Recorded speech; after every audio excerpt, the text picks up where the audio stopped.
আসসালামু আলাইকুম। ক্ষুদ্র খামারের পক্ষ থেকে আপনাদের সবাইকে স্বাগত জানাচ্ছি। আমি মেহেদি হাসান আজিম। ক্ষুদ্র খামারের আজকের আয়োজনে আমরা এসেছি ঢাকা থেকে অনেক দূরে। এটা হচ্ছে ময়মনসিংহ পেরিয়ে জামালপুর। তো এটা হচ্ছে জামালপুর মাদারগঞ্জ উপজেলার শুকনগরী গ্রামে গড়ে উঠেছে একটা বিশাল ডেয়ারি ফার্ম। এই ফার্মের আগেও আমরা বছর দুয়েক আগেও আমরা এসেছিলাম। এই ফার্মটার নাম হচ্ছে স্বদেশ অ্যাগ্রো। তো আজকে মূলত আমরা এই স্বদেশ অ্যাগ্রোর এই পুরা ডেয়ারি খামারটা ভিজিট করব। পরবর্তীতে কোনো একটা প্রতিবেদনও হয়তো আমরা আপনাদেরকে ওনাদের লেয়ার প্রজেক্টও দেখাবো। তবে এত সুন্দরভাবে সুসজ্জিতভাবে খামার মেনটেন করা, কত সুন্দরভাবে ওনারা খামার মেনটেন করেছে, এই বিষয়টাই আজকে আপনাদের সামনে তুলে ধরার চেষ্টা করব। এবং এই স্বদেশ অ্যাগ্রোর তত্ত্বাবধানে যিনি আছে, সবসময় যিনি এই খামারের দেখাশোনা করে থাকে, হাবিব ভাইয়ের সাথে আমরা কথা বলবো খামারের বিভিন্ন খুঁটিনাটি বিষয়গুলো নিয়ে। চলুন বন্ধুরা, খামারের ভেতরে প্রবেশ করি।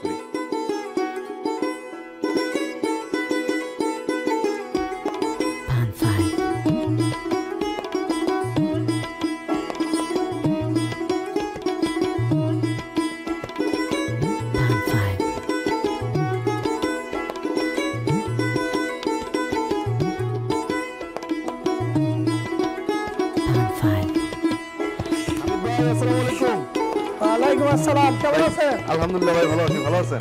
আলহামদুলিল্লাহ। হামিদ ভাই, এর আগে আপনার খামার দেখে গেলাম, এবারও আসলাম আপনার খামার ভিজিট করতে। তো এখন আপনার খামারের কি অবস্থা বলেন? এখন আছি আলহামদুলিল্লাহ, মোটামুটি ভালো। কিন্তু বিগত যে করোনা বন্যা থেকে কেবল ধরে দাঁড়ানোর চেষ্টা করতেছে। গত বছরও তো বন্যায় আপনি খুব বেশি ক্ষতিগ্রস্ত হয়েছিলেন, আপনার খড় টর সব পচে গেছিল। জি। তো এইবার সেজন্য কি আগে থেকে কোনো পদক্ষেপ দেন নাই? আগে থেকে পদক্ষেপ নিয়েছিলাম,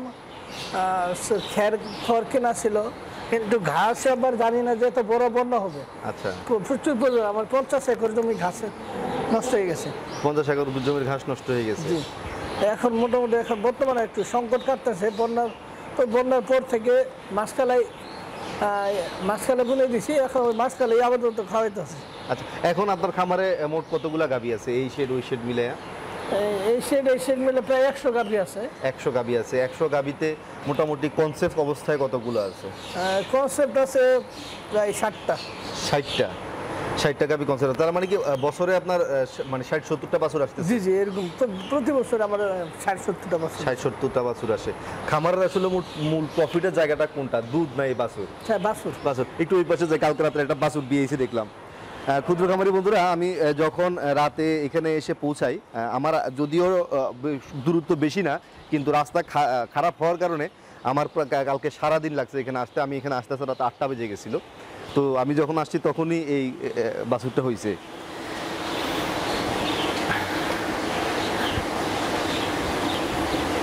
এই যে এই বাছুরটা যে কালকে, এখনো ফুল পড়ে নাই না?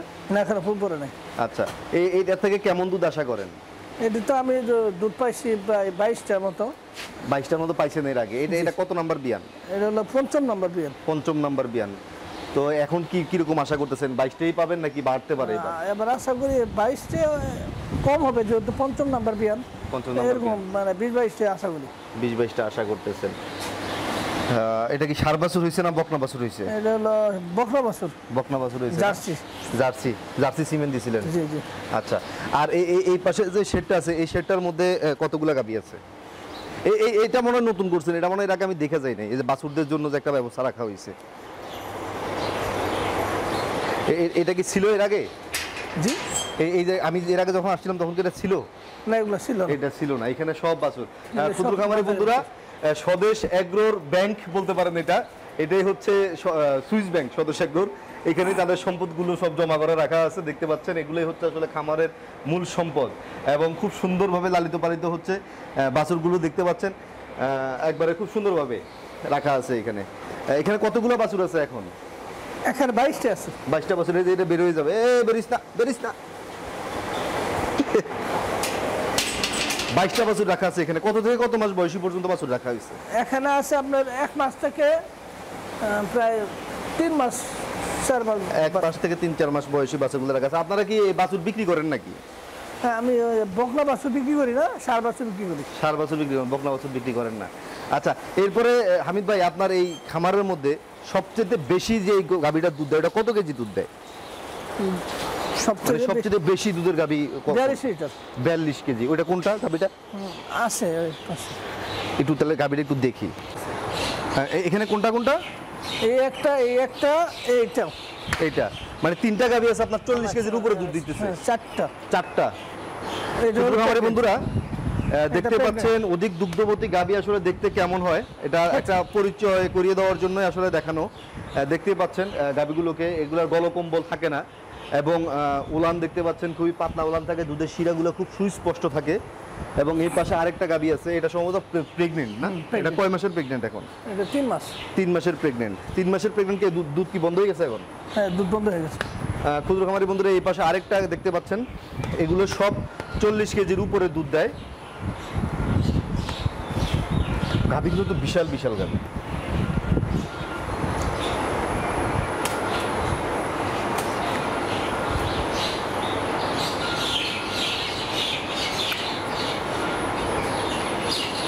এই পাশে যে গাভীটা দাঁড়ানো আছে সেটাও 40 কেজি দুধ দেয়।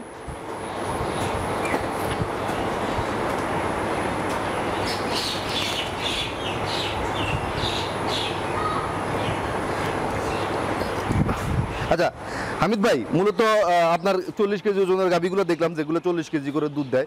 এখন আমার একটা প্রশ্নের উত্তর দেন, যেটা আমি হর হামেশাই মানুষের কাছ থেকে শুনি, যে যেই গাভী দুধ বেশি দেয় সেই গাভীর নাকি শরীরের রোগ প্রতিরোধ ক্ষমতা কম থাকে। এই কথাটা আসলে কতটুকু সত্য? মানে 100% রাইট। তাই? এটা কি কি ধরনের সমস্যা হয়? বড় সমস্যা হয় ক্যালসিয়াম, তারপর ক্যালসিয়াম ডিফিসিয়েন্সি হয়, মানে ম্যাস্টাইটিস প্রবলেমটা বেশি হয়, ক্যালসিয়ামের সমস্যা হয় বেশি। আচ্ছা এটার জন্য আপনি কি করেন?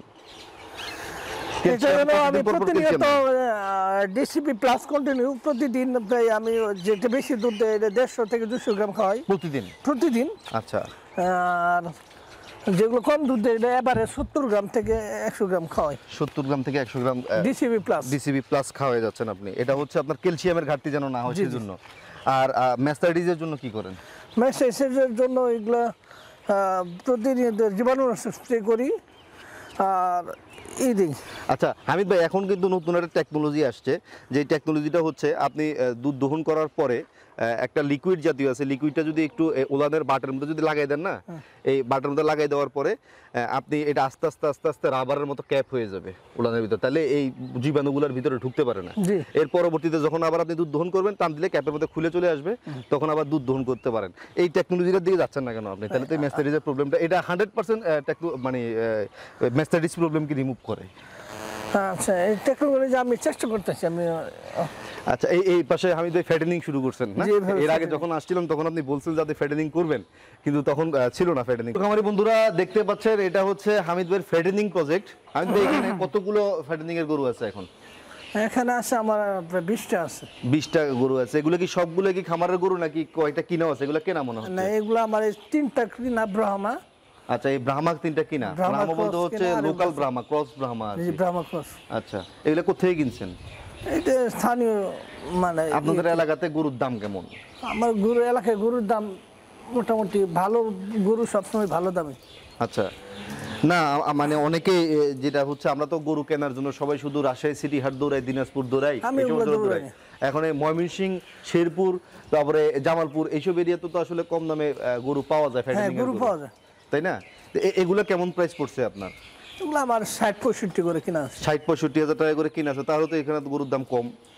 এগুলো লাইভ ওয়েট কত করে পড়ছে তাহলে? এটা লাইভ ওয়েট আমি কিনছি, তখন কিনছি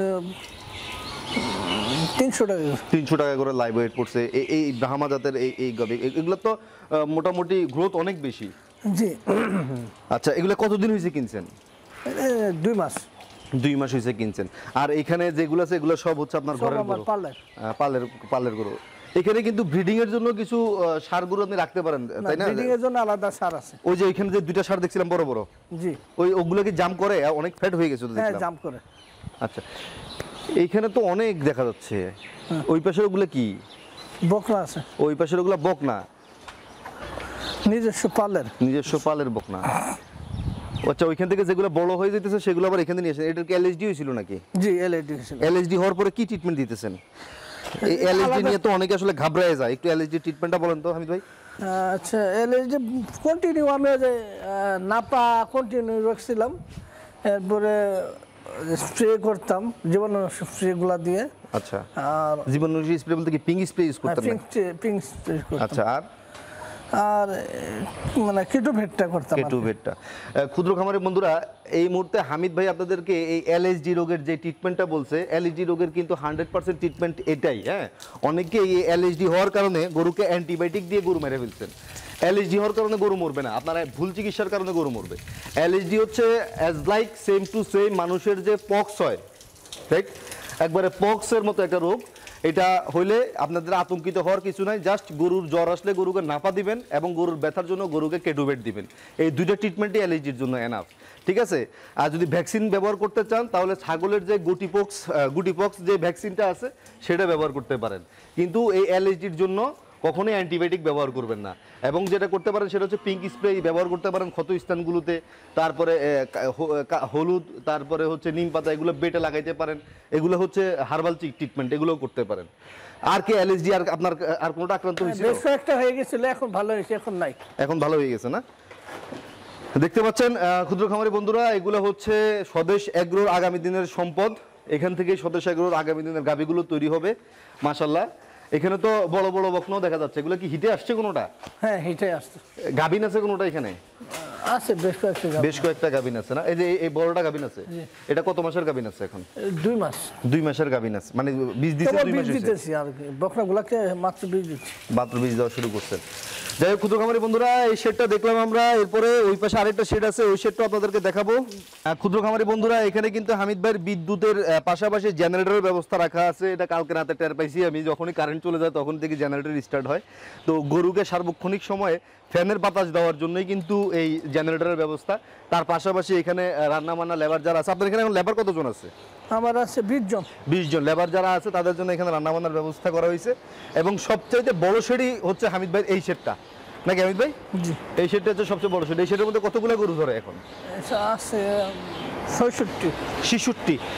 66টা গরু আছে এই শেডের মধ্যে। এই শেডের মধ্যে আবার আলোর জন্য ইয়াও করা হয়েছে, এটাকে কি বলে, সাদা টিনের ব্যবস্থা রাখা হয়েছে। ক্ষুদ্র খামারের বন্ধুরা দেখতে পাচ্ছেন, এই মাথা ওই মাথা যত যেদিকে তাকাবেন সবই আসলে গরু। আচ্ছা হামিদ ভাই, ভালো জাতের গাভী চিনার উপায় কি বলেন তো? আপনি কি দেখে গাভী কিনেন? ভালো জাতের গাভী কিনা হলো কান ছোট হবে, গাভীর কানটা ছোট হবে, লেজ খাটো থাকবে এবং উলানের শিরাগুলো দেখা যাবে, দুধের শিরাগুলো দেখা যাবে। আচ্ছা, এইগুলো হলো ভালো করে। আচ্ছা ক্ষুদ্র খামারি বন্ধুরা, হামিদ ভাই যে জিনিসটা বললো সেটা হচ্ছে গাভী দেখে কেনার সময় আপনারা যেটা কিনবেন সেটা হচ্ছে গাভীর কানগুলো ছোট ছোট হবে, গাভীর ঘাড় ছোট হবে, গলকম্বল থাকবে না এবং দুধের ওলানের শিরা উপশিরাগুলো দেখা যাবে।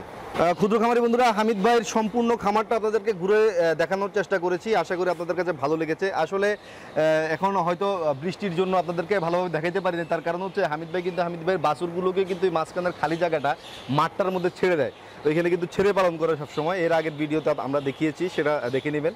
তো সবাই সুস্থ থাকবেন, ভালো থাকবেন, এই কামনায় বিদায় নিচ্ছি। আসসালামু আলাইকুম।